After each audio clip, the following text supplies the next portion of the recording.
warahmatullahi wabarakatuh. Alhamdulillahirabbil alamin wa bihi nasta'in ala umuri dunya waddin wassalatu wassalamu ala asrofil anbiya'i mursalin wa ala alihi washabihi ajmain amma ba'du. Pertama, marilah kita panjatkan puji syukur kita kepada Allah SWT yang telah melimpahkan rahmat serta hidayahnya kepada kita. Kedua, tak lupa kita haturkan kepada junjungan kita Nabi Allah Muhammad SAW yang telah membawa kita dari zaman kegelapan menuju zaman yang terang benderang seperti saat ini. Pada kesempatan kali ini, izinkan saya menyampaikan sedikit tentang beriman di kala sendirian. Ketika kita sendirian, apa yang kita lakukan? Sendiri itu adalah cobaan untuk kita. Ketika kita sendirian, terkadang kita tergoda oleh setan untuk berbuat maksiat. Ketika kita sendirian, kita memiliki pemikiran yang tidak-tidak. Salafus soleh terdahulu, mereka lebih takut ketika sendirian daripada di hadapan orang lain.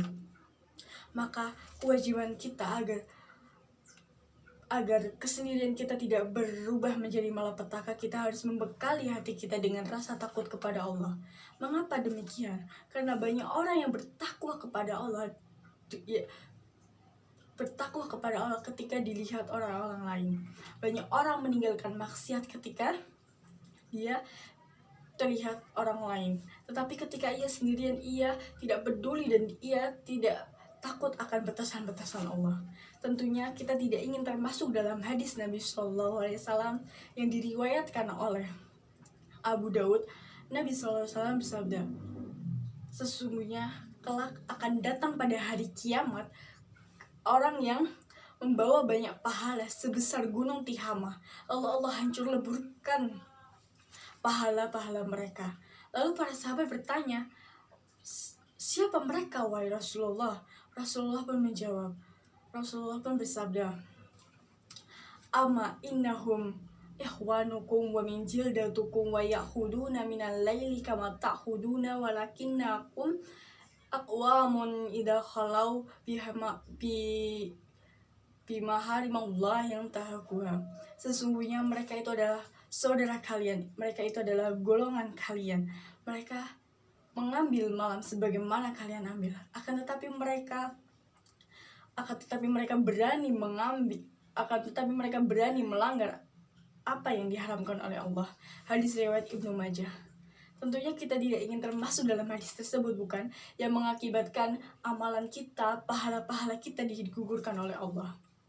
Saudaraku sekalian, Allah sangat memuji orang yang takut kepada Allah di saat ia sendirian. Allah berfirman dalam Quran surat Al-Mulk ayat 12 yang berbunyi, A'udzubillahi minasyaitonirrajim. Bismillahirrahmanirrahim. Innalladzina yakhshawna rabbahum bil ghaibi lahum maghfiratun wa ajrun kabir. Sesungguhnya orang-orang yang takut kepada Rabb mereka di saat mereka sendirian, maka baginya ampunan dan pahala yang besar. Saudaraku, ketika seseorang lebih takut kepada Allah di saat ia berhadapan dengan manusia, tetapi ketika ia sendirian, ia tidak takut kepada Allah. Ini yang dikhawatirkan.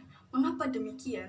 Yang dikhawatirkan adalah kalau ternyata ia wafat dalam keadaan kesendiriannya tersebut.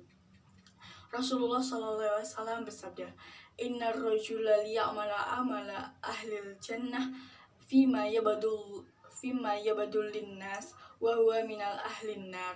Sesungguhnya seseorang mengamalkan amalan ahli surga menurut apa yang tampak bagi manusia, padahal ia termasuk ahli neraka. Hadis riwayat Bukhari dan Muslim. Masya Allah, bayangkan dia beramal soleh sebatas apa yang tampak bagi manusia, ternyata ia termasuk penduduk api neraka.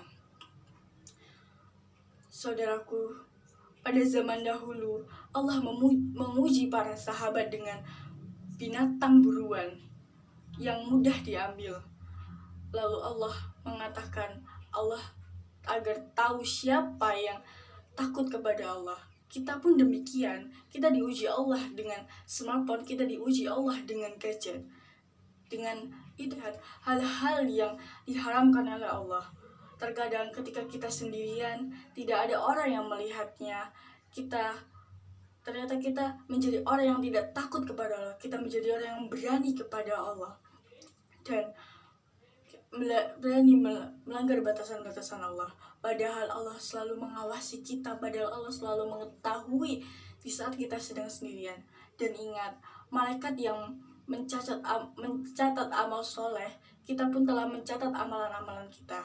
Maka coba ketika kita sendirian, kita hadirkan perasaan diawasi oleh Allah.